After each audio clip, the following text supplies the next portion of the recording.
नमस्कार, आप देख रहे हैं एजेंडा इंडिया का। मैं हूं आपके साथ पयोधी शशि। कश्मीर में एक के बाद एक टारगेट किलिंग की वारदातें हो रही हैं।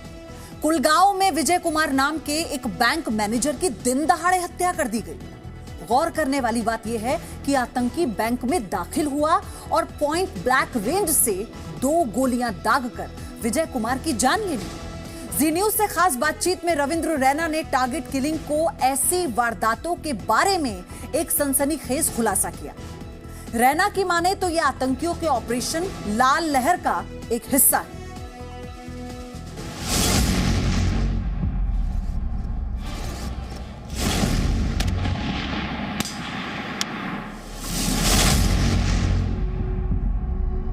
बस बड़ी कोई शादी हुई थी ठीक।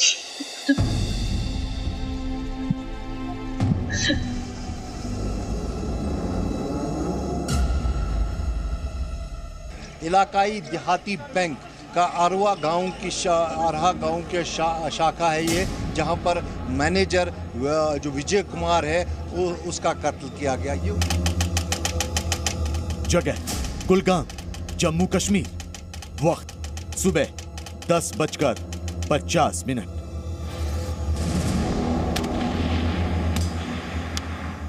कुलगाम के इलाकाई देहाती बैंक में रोज की तरह कामकाज चल रहा था। बैंक में भीड़ कम थी, लिहाजा कर्मचारी फाइलें दुरुस्त कर रहे थे। बैंक मैनेजर विजय कुमार अपनी सीट पर बैठे थे कि तभी एक शख्स मुंह पर मास्क पहने और हाथ में बैग लिए बैंक के अंदर दाखिल होता है। बैंक के दरवाजे से अंदर घुसने के बाद पीछे मुड़ता है, बैग से पिस्तौल निकालता है और बैंक मैनेजर विजय कुमार को गोलियों से छलनी कर फरार हो जाता है। महज 10 से 12 सेकंड के अंदर इस वारदात को अंजाम दिया गया। कुलगाम के ईडीबी बैंक के मैनेजर विजय कुमार पर कायर आतंकी ने बिल्कुल सामने से 2 गोलियां दागी, जिसके बाद विजय कुमार लहूलुहान होकर गिर पड़े। हालांकि उन्हें फौरन अस्पताल ले जाया गया, लेकिन डॉक्टर उन्हें बचा नहीं पाए। और मैं अब आपको ये जो जंगला आप देख रहे हैं, सीसीटीवी फुटेज में साफ दिख रहा है कि इसी जंगले के भीतर एक व्यक्ति घुसता है जो बैग से पिस्टल निकालता है और सामने जो एल्युमिनियम पार्टीशन है उसके आगे जो है मैनेजर विजय कुमार बैठे थे और उन पर नजदीक से फायर करता है। कश्मीर फ्रीडम फाइटर्स की ओर से जारी ये चिट्ठी देखिए। इस चिट्ठी के जरिए आतंकी न सिर्फ विजय कुमार की हत्या को जायज ठहरा रहे हैं, बल्कि भारत सरकार को चुनौती भी दे रहे हैं। दरअसल निहत्थे बैंक मैनेजर विजय कुमार की हत्या आतंकियों की कश्मीर में दहशत का माहौल बनाने की एक और कोशिश मात्र है। तो जम्मू कश्मीर में बीजेपी नेता रविंद्र रैना ने जी न्यूज से एक्सक्लूसिव बातचीत में इस वारदात से जुड़ा एक सनसनीखेज दावा भी किया है। रविंद्र रैना के मुताबिक पाकिस्तान में सक्रिय आतंकी संगठन भारतीय सेना के ऑपरेशन ऑल आउट से बौखलाए हुए हैं। इन आतंकी संगठनों की पिछले महीने इस्लामाबाद में एक बैठक हुई। इस बैठक की अगुवाई पाकिस्तान की खुफिया एजेंसी आईएसआई कर रही थी। इस सीक्रेट मीटिंग में कश्मीर में आतंकी घटनाओं में कमी पर चर्चा हुई और फैसला किया गया कि अब आम नागरिकों को टारगेट किया जाए, खासकर उन लोगों को जो कश्मीर के बाहर से आए हैं या फिर आतंकवाद की मुखालफत करते हैं। आईएसआई और आतंकियों ने इसे ऑपरेशन लाल लहर नाम दिया। कश्मीर में आप सीधे तौर पर भारतीय सेना, हमारी पुलिस और पैरामिलिट्री फोर्सेस से नहीं लड़ सकते, तो आपको टारगेटेड किलिंग्स करके एक डर और खौफ का माहौल बनाना है। ये पिछले महीने मई में इस्लामाबाद के अंदर बैठक हुई, जिस साजिश का नाम ऑपरेशन रेड वेव्स रखा गया। आतंकियों का मकसद साफ है, कश्मीर में काम कर रहे बाहरी लोगों और आम नागरिकों की हत्या करना, ताकि आवाम में डर बैठ जाए। लेकिन कुलगाम में मारे गए बैंक मैनेजर विजय कुमार के राजस्थान की नोहर स्थित पैतृक गांव में मातम छाया हुआ। परिवार वालों का रो रो कर बुरा हाल। दरअसल विजय कुमार 2 सालों से कश्मीर की कुलगाम में बैंक मैनेजर के तौर पर काम कर रहे थे। 4 महीने पहले ही विजय कुमार की शादी हुई थी और उनकी पत्नी भी उनके साथ कुलगाम में ही रह रही थी। 10 फरवरी को ही शादी हुई थी बेटे की। उसके बाद शादी के 10 दिन बाद बेटा तो वहां चला गया। एक तरफ दहशत की गोली है, उससे मातम का शोर है, तो दूसरी तरफ लोगों का आक्रोश। श्रीनगर के लाल चौक से लेकर कई जगहों पर कश्मीर में काम कर रहे लोगों ने विरोध प्रदर्शन जितना कश्मीर उनका है उतना हमारा भी है, और कश्मीरी पंडित यहाँ से निकले वो हम नहीं चाहते। हम कश्मीरी पंडितों के साथ हैं, हम कश्मीरी पंडितों के साथ हैं। लोगों का गुस्सा बहुत हद तक वाजिब भी है। लगातार कत्लेआम चिंता का सबब भी है। तो शायद यही वजह है कि गृह मंत्री अमित शाह और राष्ट्रीय सुरक्षा सलाहकार अजीत डोभाल के बीच हाई लेवल मीटिंग हुई। मीटिंग में प्रधानमंत्री कार्यालय के स्टेट मिनिस्टर जितेंद्र सिंह भी शामिल रहे। अमित शाह ने 3 जून को भी बैठक बुलाई, जिसमें कश्मीर के उप राज्यपाल भी मौजूद रहेंगे। कुलगाम से खालिद हुसैन के साथ ब्यूरो रिपोर्ट, जी मीडिया। और इसी बीच इसी से जुड़ी हुई एक बड़ी खबर यह है कि टारगेट किलिंग पर सीजेआई को पत्र लिखा गया है। यह पत्र हिंदू महासभा ने सीजेआई को लिखा है और सीजेआई से हत्याओं पर संज्ञान लेने की गुहार इस चिट्ठी में लगाई गई है। यह बड़ी अपडेट है इसी से जुड़ी हुई। घाटी में हिंदुओं की सुरक्षा सुनिश्चित करने की मांग इस चिट्ठी में की गई है। हिंदू समुदाय की हत्याओं की जांच एनआईए से कराई जाए, हिंदू महासभा ने चिट्ठी में यह बात कही है। और साथ ही यह भी कि मारे गए लोगों के परिजनों को 2 करोड़ का मुआवजा मिले, मारे गए लोगों के परिवार के सदस्यों को नौकरी मिले, आतंकी अलगाववादी संगठन पर बैन लगाने की मांग सीजेआई से इस चिट्ठी के जरिए की गई।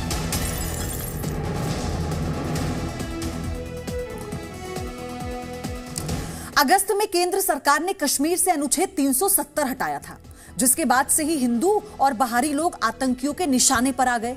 पिछले साल अक्टूबर से शुरू हुआ टारगेट किलिंग का यह सिलसिला बीच में थमा जरूर था, लेकिन वो एक बार फिर रफ्तार पकड़ता हुआ नजर आ रहा है। जम्मू कश्मीर में पिछले 22 दिनों में 6 टारगेट किलिंग के मामले सामने आए। आप ऐसे समझिए, 12 मई को बडगाम में राहुल भट्ट की हत्या हो जाती है, 13 मई को पुलवामा में रियाज अहमद ठाकुर को मार दिया जाता है, 24 मई को सैफुल्ला कादरी की हत्या हुई, 25 मई को अमरीन भट्ट की गोली मारकर हत्या की गई, 31 मई को कुलगांव में रजनी बाला आतंकियों का शिकार बन गई थी।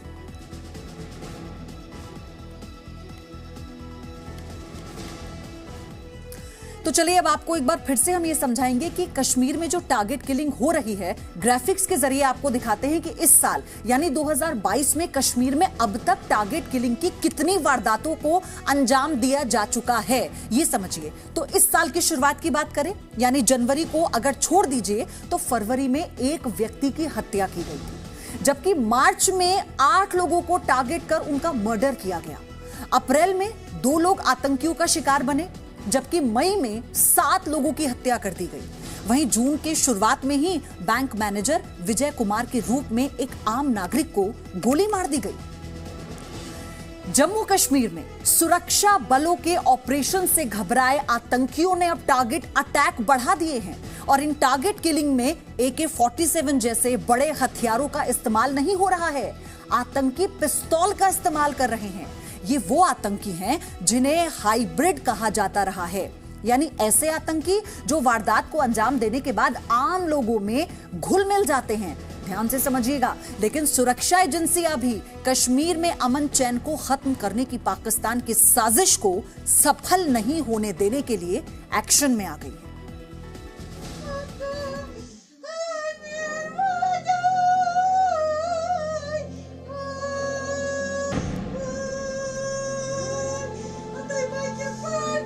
Have decided that we are leaving the valley and we are not going to come back here because there is no security. Now it is up to the government whether they want to give us the jobs there or not. But this is not what we are going to take. ये वही खौफ है जो आतंकी कश्मीर में फैलाना चाहते थे। पाकिस्तान में बैठे आतंकियों के आकाओं का मिशन सफल होता नजर आ रहा है, लेकिन कैसे, ये हम आपको बताएंगे। जिस घाटी में अनुच्छेद 370 के हटने के बाद शांति कायम हो रही थी, वहां आतंकियों ने कौन सी रणनीति बनाई जिससे घाटी एक बार फिर दहशत के साए में है। ऑपरेशन ऑल आउट के तहत घाटी में एक एक कर आतंकियों का सफाया हो रहा है। घाटी में नए आतंकियों की भर्ती नहीं हो पा रही है। सीमा पार से होने वाली घुसपैठ पर भी काफी हद तक नियंत्रण पा लिया गया है। ऐसे में पाकिस्तान में बैठे आतंकी आकाओं ने कश्मीर में टारगेट किलिंग के लिए हाइब्रिड आतंकियों पर दांव लगाया है। घाटी में पनप रही हाइब्रिड मिलिटेंसी सुरक्षा बलों के लिए एक नई चिंता का कारण बनता जा रहा है। ये वो लोग हैं जिनका सुरक्षा बलों के पास मौजूद मिलिटेंटों की लिस्ट में नाम नहीं होता। घटना को अंजाम देकर वे सामान्य जीवन में लौट आते हैं, इसलिए इनको पहचानना बेहद मुश्किल रहता है। सुरक्षा बलों के मुताबिक ये लोग इन घटनाओं को किसी एक्टिव मिलिटेंट के इशारे पर अंजाम देते हैं। पार्ट टाइम आतंकियों के साथ साथ इनके काम करने के तरीके ने भी पुलिस के लिए चुनौती खड़ी कर दी है। हाइब्रिड आतंकी पिस्तौल का इस्तेमाल कर रहे हैं। वारदात को अंजाम देने के बाद इनका बच निकलना आसान होता है, क्योंकि पिस्तौल को वो आसानी से अपने कपड़ों में छिपा लेते हैं। 23 मई को सुरक्षा बलों ने श्रीनगर में लश्कर के 2 स्थानीय हाइब्रिड आतंकियों को गिरफ्तार किया था। इन आतंकियों से 15 पिस्तौल बरामद हुई थी। इससे पहले 20 अप्रैल को सुरक्षा बलों ने कुपवाड़ा में 10 पिस्तौल बरामद की थी। इस साल जनवरी में भी कश्मीर में साइलेंसर के साथ पिस्तौलों की 2 खेप जब्त की गई थी। 6 मई को बारामूला में लश्कर का एक हाइब्रिड आतंकी पकड़ा गया था। उसके पास से एक पिस्तौल बरामद हुई थी। 19 मई को भी आतंकियों के कब्जे से 5 पिस्टल और 23 ग्रेनेड बरामद किए गए थे। इस साल 23 मई तक सुरक्षा बलों ने आतंकियों के कब्जे से 130 पिस्तौल बरामद की हैं। अभी देखने से लगता है यह टर्किश मैच पिस्टल है। TP9 मॉडल का 9mm का पिस्टल है। और ये जितने हैवी टेररिस्ट श्रीनगर सिटी में टारगेटिंग के लिए करते हैं उसको देना था। लोकल टेररिस्ट बल्कि पाकिस्तानी भी टेररिस्ट पिस्टल यूज करते हैं। जैसा कि आप देखेंगे हैदरपुर इनकाउंटर हो या हजरतबल इनकाउंटर हो, अभी खानियार इलाका में 2 टेररिस्ट मारे गए थे पाकिस्तानी। सारे FT के पास से पिस्टल मिला था। पिछले 4 महीनों से हाइब्रिड आतंकवादी या यूं कहें कि पिस्टल वाले आतंकी ही ज्यादातर कश्मीर घाटी में hit and run target killing अंजाम दे रहे हैं। आज कुलगाम में जिस बैंक प्रबंधक की आतंकियों ने हत्या की, उसमें भी पिस्तौल का इस्तेमाल किया गया। 31 मई को कुलगाम में ही महिला टीचर रजनी बाला को आतंकियों ने मार डाला था। इस आतंकी वारदात में भी आतंकियों ने पिस्तौल का इस्तेमाल किया था। 23 मई को बडगाम में टीवी कलाकार अमरीन भट्ट की भी पिस्तौल से गोली चलाकर हत्या कर दी गई थी। इससे पहले 12 मई को बडगाम में कश्मीरी पंडित कर्मचारी राहुल भट्ट पर पिस्तौल से गोली चलाई गई थी। खुफिया सूत्रों के मुताबिक कश्मीर में एक्टिव मिलिटेंट्स के पास इस वक्त 1000 के आसपास नए पिस्टल्स मौजूद हैं, जिन्हें वो टारगेट किलिंग्स के लिए नए मिलिटेंट मॉड्यूल्स में बांट रहे हैं। कश्मीर घाटी में इस साल जनवरी से अब तक पुलिस अधिकारियों, शिक्षकों और सरपंचों सहित कम से कम 16 टारगेट किलिंग हुई हैं और इनमें पिस्तौल वाले आतंकी शामिल रहे हैं। जम्मू कश्मीर पुलिस के पूर्व DGP AP वैद ने जी न्यूज को बताया कि कैसे ये आतंकी घाटी में ऑपरेट कर रहे हैं। तो कश्मीर में पिछले 1 महीने में 7 टारगेट किलिंग से ये साफ हो गया है कि सीमा पार के बड़े आतंकी संगठनों से जुड़े हाइब्रिड टेररिस्ट अब कश्मीर घाटी में टारगेट किलिंग पर पूरा फोकस कर रहे हैं। तो अब हम आपको बताते हैं कि घाटी में हाइब्रिड आतंकी कैसे ऑपरेट कर रहे हैं। हाइब्रिड आतंकी स्थानीय आतंकवादियों के संपर्क में रहते हैं। उन्हें स्थानीय स्तर पर ही टारगेट और पैसा मिलता है। वारदात के लिए मोटरसाइकिल का इस्तेमाल करते हैं। वारदात से पहले मौके की पूरी रेकी करते हैं। हाइब्रिड आतंकी इस बात की तस्दीक करते हैं कि टारगेट के आसपास कम से कम एक तरफ का जो इलाका है वो सुनसान हो और दूसरी तरफ बाजार या फिर कोई धार्मिक स्थल हो। हाइब्रिड आतंकियों को वारदात के बाद कहां पर छिपना है, कौन सा मोबाइल सिम इस्तेमाल करना है, यह सब बताया जाता है। तो सबसे गौर करने वाली बात यह है कि हाइब्रिड आतंकी पिस्तौल का इस्तेमाल करते हैं। एजेंडा इंडिया का में आगे बढ़ेंगे। क्या आपको पता है कि पंजाब के लोकप्रिय गायक सिद्धू मूसेवाला की हत्या में पुरानी और बेकार गाड़ियों का इस्तेमाल किया गया था? क्या आपको पता है कि मूसेवाला की हत्या में अब तक किन किन गैंगस्टर्स से पूछताछ हुई है और मूसेवाला के कातिल अब तक पकड़े क्यों नहीं गए? इन तमाम सवालों के जवाब आपको मिलेंगे बस एक छोटे से ब्रेक के बाद। आप बने रहिए हमारे साथ।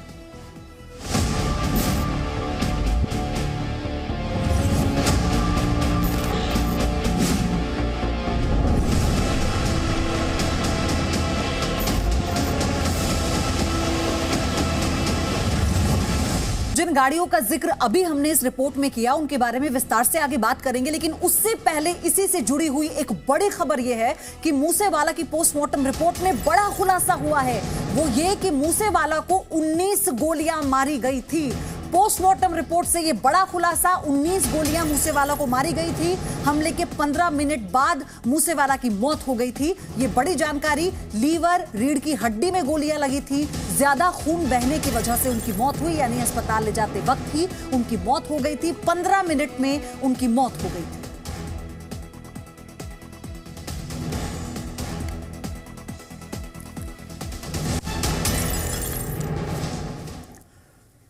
सिद्धू मूसेवाला की हत्या में पहला सुराग पुलिस को खटारा गाड़ियों से ही मिल गया था। जिन गाड़ियों का इस्तेमाल वारदात के वक्त हमलावरों ने किया वो इतनी खराब थी कि रास्ते में ही धोखा दे गई। जी हां, आपको बताते हैं सिलसिलेवार तरीके से। दरअसल मूसेवाला की हत्या के बाद हमलावर फरार होने लगे तो बोलेरो गाड़ी बंद हो गई। इसके बाद हमलावर कोरोला गाड़ी में सवार हुए तो कुछ ही दूर जाकर वो भी खराब हो गई। इसके बाद हमलावरों ने एक ऑल्टो गाड़ी लूटी और फरार हो गए, लेकिन कुछ ही दूर चलने के बाद ऑल्टो कार भी बंद हो गई तो हमलावर पैदल ही भागते हुए नजर आए। पुलिस के हाथ सबसे पहले वारदात में इस्तेमाल कोरोला कार ही लगी थी। इसी गाड़ी के रजिस्ट्रेशन नंबर के जरिए देहरादून से मनप्रीत को गिरफ्तार किया गया था। इसको हमने बताया था अब तक। मनप्रीत ने पूछताछ में बताया कि उसने फिरोजपुर जेल में बंद शरज के कहने पर कार दी थी। मनप्रीत के बयान के आधार पर गैंगस्टर शरज का प्रोडक्शन वारंट लिया गया है। दरअसल शरज ने मनप्रीत को गाड़ी मुहैया कराने के लिए बोला था, लेकिन मनप्रीत ने दूसरी गाड़ी की जगह हमलावरों को अपनी ही गाड़ी दे दी थी।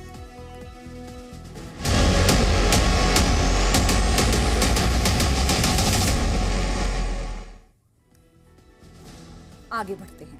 इस्लामिक संगठन पॉपुलर फ्रंट ऑफ इंडिया के बारे में एक बड़ा खुलासा हुआ है। यह संगठन खाड़ी देशों से अवैध तरीके से पैसे मंगवाता था। पहले इन पैसों को संस्थान से जुड़े लोगों के अकाउंट में वो ट्रांसफर किया करता था, फिर उसी पैसे को पीएफआई के अकाउंट में ट्रांसफर करा दिया जाता है और इसे दान के रूप में मिली रकम के तौर पर दिखाया जाता था।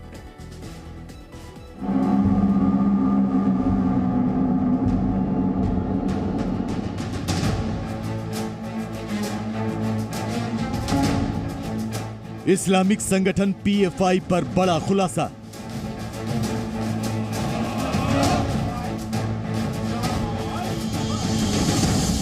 दान के नाम पर दहशत वाली साजिश। प्रवर्तन निदेशालय ने पॉपुलर फ्रंट ऑफ इंडिया के खिलाफ बड़ी कार्रवाई की है। मनी लॉन्ड्रिंग मामले में पीएफआई के 23 बैंक खाते अस्थायी रूप से सीज कर दिए गए हैं। पीएफआई के सहयोगी संगठन रिहाब इंडिया फाउंडेशन के भी 10 बैंक खाते अस्थायी रूप से सीज किए गए हैं। पीएफआई के 23 बैंक खातों में 59,12,051 रुपए और आरआईएफ के 10 बैंक खातों में 9,50,030 रुपए जमा थे। यानी ईडी ने दोनों संगठनों के कुल 68,62,081 रुपए को सीज कर दिया है।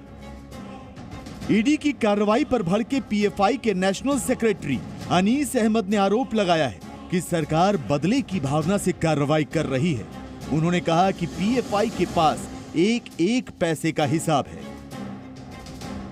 पॉपुलर फ्रंट के साथ भी ऐसा ही एक पॉलिटिकल मूव होने वाला है और उन्होंने पॉलिटिकल मूव किया थ्रू एक एजेंसी जो प्योरली टेंटेड एजेंसी है, जो गवर्नमेंट के एक टूल की तरह, एक हथियार की तरह काम कर रही है to oppress, to suppress organizations like Popular Front and any other oppositions. और Popular Front will इंटिमिडेटेड, हम डरने वाले नहीं हैं इन चीज़ों से।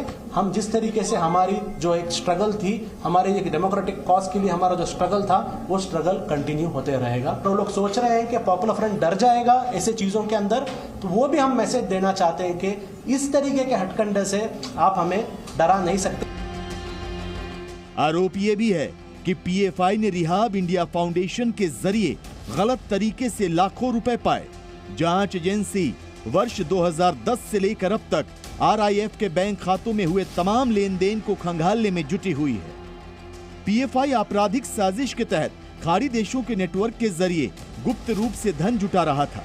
पहले खाड़ी देशों से पैसे भारत में संगठन के सदस्यों, उनके रिश्तेदारों और संगठन से सहानुभूति रखने वालों के अकाउंट में भेजे जाते थे और फिर उन पैसों को पीएफआई के खाते में ट्रांसफर कर दिया जाता था। ट्रांसफर किए गए पैसों को पीएफआई दान के रूप में दिखाता था। इसी तरह नकद जुटाए गए रुपयों को पीएफआई नेता पहले अलग अलग लोगों के बैंक खातों में जमा करते और फिर तुरंत इन पैसों को पीएफआई के बैंक खातों में ट्रांसफर करा दिया जाता। पीएफआई पर सीएए विरोधी आंदोलन और फरवरी 2020 के दिल्ली दंगों को फंडिंग करने का आरोप है। प्रवर्तन निदेशालय इन्हीं आरोपों की जांच कर रहा है। तो जांच में खुलासा हुआ है कि संदिग्ध स्रोतों से पीएफआई और आरआईएफ ने भारी मात्रा में पैसे हासिल किए। 2009 से अब तक पीएफआई के बैंक खातों में 60 करोड़ रुपए जमा किए गए। इनमें आधे से ज्यादा नकद में जमा किए गए। वहीं आरआईएफ के 10 बैंक खातों में 2010 से अब तक 58 करोड़ रुपए जमा किए गए। हाल में एमपी के खरगोन में हुई सांप्रदायिक हिंसा में भी पीएफआई की भूमिका संदेह के घेरे में है। यूपी के हाथरस कांड में भी पीएफआई की साजिश का पर्दाफाश हुआ था। लिहाजा पीएफआई जांच एजेंसियों के रडार पर है। ब्यूरो रिपोर्ट, जी मीडिया।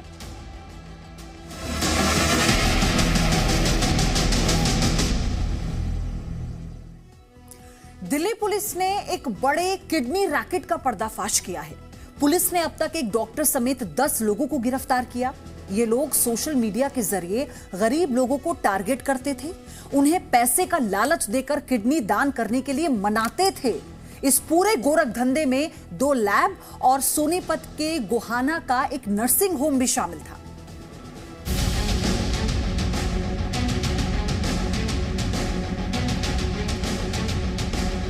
पुलिस की गिरफ्त में खड़े इन लोगों पर किडनी का काला कारोबार करने का आरोप है। साउथ दिल्ली पुलिस ने जिस किडनी रैकेट का पर्दाफाश किया है, उसे राजधानी के पौष इलाके हौज खास से ऑपरेट किया जा रहा था। किडनी निकालने का काम सोनीपत के गोहाना में होता था। खास बात यह है कि ये रैकेट सोशल मीडिया के जरिए चलाया जा रहा था। इसके लिए किडनी ऑर्गन डोनर्स के नाम से फेसबुक पर अलग अलग पेज बनाए गए थे। गिरोह के सदस्य गरीब लोगों को निशाना बनाते थे, उन्हें पैसे के लालच देकर किडनी दान करने के लिए मनाते थे। हमें एक पिंटो नाम का आदमी मिला जो कि विक्टिम है और उसको यहाँ इलीगल तरीके से लाया गया for treatment of his abdominal pain. उसको ये लगा कि कुछ गड़बड़ हो रहा है, शायद मेरा किडनी वो लोग निकालने का प्रोसेस में है। इस धंधे में शामिल शातिर किडनी डोनर को सिर्फ 3 लाख रुपए देते थे, जबकि इसे बेचकर जरूरतमंदों से 30 लाख रुपए तक वसूलते थे। पुलिस ने एक डॉक्टर समेत 10 लोगों को गिरफ्तार किया है। पुलिस के मुताबिक किडनी ट्रांसप्लांट करने वाला डॉक्टर दिल्ली के एक बड़े अस्पताल से जुड़ा है। डॉक्टर के साथ उस अस्पताल के ओटी के टेक्नीशियन भी मिले हुए थे। सभी लोग सोनीपत के गुहाना में बने एक नर्सिंग होम में ट्रांसप्लांट सर्जरी किया करते थे। 2 path lab, AS health square और Delhi institute of functional imaging का नाम सामने आया है। इन लैब्स में किडनी ट्रांसप्लांट से पहले जरूरी टेस्ट किए जाते थे। उसके बाद हमें लैब में चीज़ें फैसिलिटेट करने वाला लतीफ़ मिला। लतीफ़ के इंटरोगेशन से हमें पश्चिम बिहार में विकास नाम का आदमी मिला। वो दोनों दिल्ली में जो विक्टिम्स देने के लिए आते थे और देने ऑपरेशन के बाद रिकवरी होती थी, वो उसके यहाँ फ्लैट पे होती थी। इस रैकेट से जुड़े 10 लोगों को अब तक गिरफ्तार किया गया है। सभी आरोपियों को दिल्ली, हरियाणा और उत्तराखंड से पकड़ा गया है। दिल्ली पुलिस का दावा है कि 6 महीने में ही ये गिरोह 14 लोगों को टारगेट कर चुका था। गिरोह फेसबुक, इंस्टाग्राम पर फर्जी नाम से अकाउंट बनाकर किडनी बेचने का गोरख धंधा चला रहा था। साउथ दिल्ली के हौज खास थाने में एक शिकायत के आधार पर मामला दर्ज हुआ था। पुलिस ने सबसे पहले 3 लोगों को गिरफ्तार किया। इनमें से एक शख्स कथित डोनर के ब्लड और अन्य टेस्ट कराता था। सोनीपत के गुहाना में ले जाकर किडनी निकाली जाती थी। आरोपियों ने सोनीपत में एक ऑपरेशन थिएटर भी बना रखा था। सोनीपत से पुलिस ने 4 ऐसे लोगों को बचाया जिनकी किडनी निकाली जानी थी। Presenting B News app, available on Google Play and App Store. Download it now.